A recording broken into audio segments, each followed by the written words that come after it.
Hi everybody, and welcome to A Case of the Jills. Before we get started today, I just want to tell you that this video is about perfectionism and how it can be more harmful than helpful for people like us. So I think a lot of this video is going to be a little imperfect. My hair's a little bit of a mess. I didn't put contacts in today because I just want to let it flow. I posted on Instagram this week about perfection and anxiety and the relationship between the two, and it seemed to spark a lot of conversation among my followers. Therefore, I thought it would be really cool for us to investigate the relationship between perfectionism and anxiety. I will also go ahead and say that not necessarily in preparation for this video, but just in general, because I find it interesting as a person who suffers with anxiety, I read this really great book called How to Be Yourself, and it is mostly centered around social anxiety or understanding social anxiety and how it works in us. And it's by Ellen Hendrickson, and I highly recommend this book for anyone who suffers from anxiety at all, whether or not it's specifically social anxiety. She talks about a lot of really great things that were very, very, very enlightening to me in particular, and her work is going to inform a lot of this video today. So I would encourage you to go ahead and take a look at that book. And I think the angle of the camera was wrong, and it seems to be better now. Okay, that's fine. So let's talk about where perfectionism comes from. Remember, as always, when we're talking about these things, we're talking about these things as they pertain to our community. So our community is a group of people who have made maybe a few wrong decisions, maybe have gained a few bad habits with regard to their nutrition and their training. They are athletes, most likely, or they're people who do a lot of exercise and maybe have used those things in a way that is not quite conducive to overall physical and mental health. Therefore, our community is typically looking to either recover from hypothalamic amenorrhea, exercise dependence, or maybe overtraining syndrome. Everything I talk about is going to be with that mindset. For a lot of us, we have this kind of sense that we are just not enough. We have this feeling of being unsettled, where there's this kind of question mark deep within us, and we're looking for an answer. Ellen Hendrickson would say that we're walking around with this feeling that we have to conceal who we truly are. There's something embarrassing or deficient about us. And we have to work really hard to conceal that, or else we feel as though we will be judged somehow. And the normal human tendency would be to say, okay, how can I control this? This is totally understandable. The problem comes when, from our super controlling efforts, we get a minor amount of success. So let's say we get a minor amount of success in weight control. We feel like we lose a few pounds and we like how we look. Let's say we get a minor amount of success in our race performance. We do really well. Maybe we even place or we get on a podium. We do really well, let's say, in achieving a new distance. Instead of doing 50 Ks, now we're doing 50 miles or something like that. The minor amount of success is good, but what comes after it is not so good. We will tend to repeat the actions that we took to get to that minor amount of success. This is where things start to get a little weird for our population. We will repeat those actions hoping for another amount of success, and we will kind of like death grip all the way through everything. We are looking for that success again, and chances are, because we're the type of people that we will get success again and again and again until a certain point. Inevitably, there will be something that we will perceive as a failure. It can be any number of things, and it can be related to work or school or sport or our bodies, our lives, our relationships. It doesn't matter what it is, but there will be something that comes along that is, for our perception, considered to be a failure. For people like us who are holding back this deep sense of self-worth and hinging it all on this one particular thing, this feeling is intolerable. This is where paths diverge.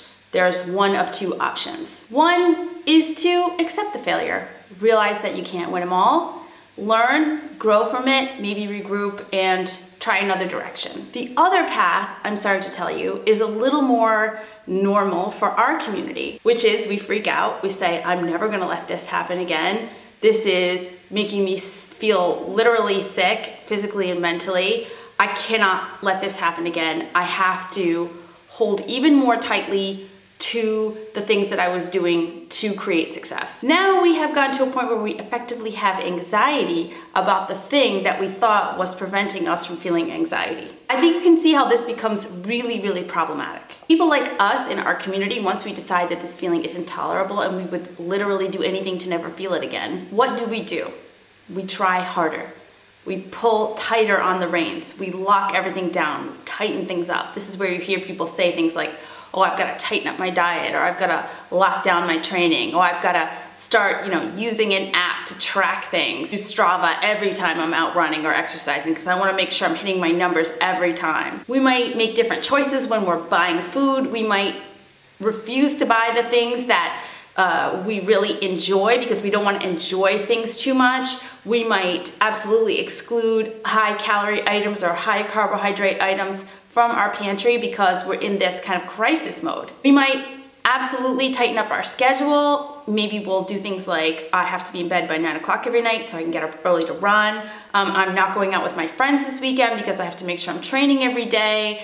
You really start to make these hardcore decisions so that you don't feel that pain of failure. And remember, I'm using the word failure here in air quotes because, what does that mean anyway? So now this is where perfectionism hides. And this is why I feel like this is super important to kind of dig up, because lots of us will say, well, I'm not a perfectionist. So how does perfectionism kind of hide out in all of this? How does it sort of ruin us once we get to this point? Perfectionism becomes rules. So these are these tight rules that I just talked about before, where it's with your schedule, with your diet, with your training, many other things maybe in life. There's lots of ways that rules can come in to our lives that we can really begin to rely on them to help us alleviate this fear of that failure again. We may notice it show up in our lives as impatience as well. We may be looking for results from changes that we're making and feel very impatient when we're not seeing results of those changes. We may be rushing through things, and not just long-term goals, but kind of short-term everyday things. We may find that we're very impatient to get outcomes. This is another place where perfectionism, or just always wanting to move ahead, always wanting to see a gain or a goal or a result, this can be sort of problematic for people like us. Another place, kind of goes without saying, is adherence to plans. And so it's not enough for us to have a goal in our community. We have to measure our success by how tightly we hold to that goal. So when we are being extremely rigid and we are doing everything we can to adhere to those rules, that is a place where that perfectionistic tendency also comes in. The last place where I see lots of perfectionism hang out in us, particularly in our community, is that we have this sort of vision about how we want to be seen in the world, how we want to see ourselves. And yes, I'm sorry to tell you, a lot of that is tied to aesthetics. We have this vision, and it's really kind of interesting because in our community, there's lots of people who are going through recovery, and they are happy to recover and maybe have to adjust certain things about their training, their diet, their body shape, body size, up to a certain point. And then they become very uncomfortable. And that is part of this perfectionistic tendency of creating a vision for what you want to see for yourself and then keeping guardrails around that, which ends up impeding progress in the end. So this is another place where perfectionism shows up and holds us back. What's happening in all of these cases is that we become overly detail-oriented to the point where we are losing perspective on what it is that we're actually trying to do. Perfectionism, by definition, requires us focusing on the most minute details of what it is that we're trying to do. And when we do that to the detriment of the world around us, our thoughts, our feelings, maybe other people, relationships, etc., that is where perfectionism is not serving us. Then there's something I love to call perfection paralysis. This is where our world gets even smaller, because when we start to consider trying new things, doing new things, going new places, people will not want to even attempt to try something new or try a different plan or a different way of thinking about things, because in the back of their mind, they are unsure if they can absolutely hit the bar of perfection. Because in our community, we're so constantly used to trying to be the best at things, to just being the number one, to being the one who does it the best, I remember for myself, I always wanted to be the one who was the natural at something. You know, this kind of myth of just trying something for the first time and being so good at it, you're Olympic level, I don't know, whatever the sport is, or you're just super good at whatever skill it is. I always wanted to be the natural at something. But even people who have natural talent will tell you that natural talent maybe is there, but it doesn't come without tons and tons of hard work. And by the way, with all of that hard work comes successes and failures. That's how you grow. But for our community, something like that, or going through the phases of success and failure to become good at something, feels intolerable. So we have this perfection paralysis that stops us from even initiating the plan to try something new. The dark side of this, of course, is obsession. Obsession is the thing that tends to turn people into either the biggest bitch on the planet or the person who is absolutely no fun whatsoever. This is a person who will not do anything to divert from their plan. They will say no to every party. They will not have a glass of wine when everyone else is. They will absolutely not stay up late to watch the extra episode of Good Girls on Netflix. Shame on them, by the way, they are so missing out. They will absolutely not do anything that they think will take them away from having the most successful outcome on this one thing that they're obsessing on. This is when we get super rigid. This is when we get super structured. This is when we become the smallest version of ourselves. It's literally the worst. I can speak about this for hours because this was me. This has been me at different points in my life. And I will tell you this, if you think that you will recognize when perfectionism is making your life get smaller and smaller, you will most likely not. It's gonna be the people around you that recognize it because you're not being a very nice person and you don't feel good. You might even have success in that one thing that you're trying to be successful in, but the rest of your life is gonna be a disaster. You cannot maintain healthy relationships. You cannot maintain a healthy schedule. You probably might have to not even maintain studies or work if you are totally focused on this one thing, which, let's face it, in our community is probably something to do with your sport or your body or both. You might get a positive feeling or like a temporary high from achieving success in that area that you're trying to achieve success in. Maybe it's something about your diet. Let's say you've followed your calorie or macro counts perfectly for a week. That might temporarily feel great to you. You might be like, yes, I achieved the thing that I wanted to achieve.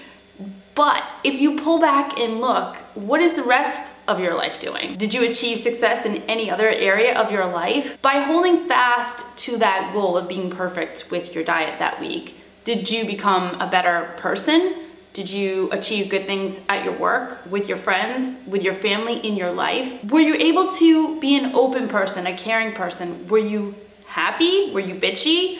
Be honest with yourself, because I guarantee you that if you are overly focused and obsessed on that one thing, there's really not a lot left over for the other things in your life. My washing machine is on the spin cycle while I'm filming this video because, yeah. Sometimes I think about what I can offer to my community from my personal experience, and I don't always want to talk about myself, but I can tell you this, if I could go back and I could talk to myself like 10 years ago and I could let myself know about all the things that I would not be doing because I was so focused on one thing, wow, that would really have been crazily impactful to me. I know that I made a lot of decisions that were based on my ability to adhere to those very narrow, very perfectionistic goals that I had. I'm fine saying that. Of course, if I really start thinking about it on a granular level, it doesn't make me very happy at all. I use this platform to share some really important scientific research with you.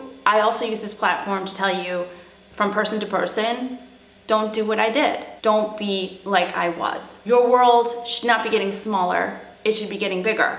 And if your perfectionistic tendencies are making your world go like this, you gotta stop and think about it. The very fun part about this is that making changes and amplifying your life is not something that you're gonna feel like doing. In fact, it's probably the last thing that you're gonna wanna feel like doing. There's really no way to feel truly ready to make big major changes in life. Lots of times we think that we should be mentally prepared to approach things. Again, back to Ellen Hendrickson with her book, she says that you kind of have to fake it before you make it. What she says is a lot more eloquent than that. She says that you have to put the action in motion and then wait for your mood to catch up. I firmly believe that. I firmly believe that you absolutely have to take the first few steps to make changes in your life, and you will probably, in the inside, your emotions will be protesting the whole time. Your anxiety is gonna fight you, and it's gonna make you wanna go back to your old habits. I can attest to this. With regard to your goals to change, putting one foot in front of the other, eventually you kind of get down the road. Your mood will catch up. I know it sounds very pie in the sky, like, yeah, sure, Jill, that's really gonna happen, but it does. I know that this sounds like a great big leap of faith, and it sounds like maybe even a little woo for someone like me who doesn't talk about woo, but I'm basing this on stuff that clinical psychologists, way smarter than I will ever be, have said works. And I can tell you just anecdotally, in my case, it did work. I kind of had to, put things in motion before I really felt that they would be good for me. At that time in my life, when I was suffering the worst, I didn't know it was good for me. I thought I did, but I was clearly wrong about that. Perfectionism is a lie. It's impossible to be perfect all of the time.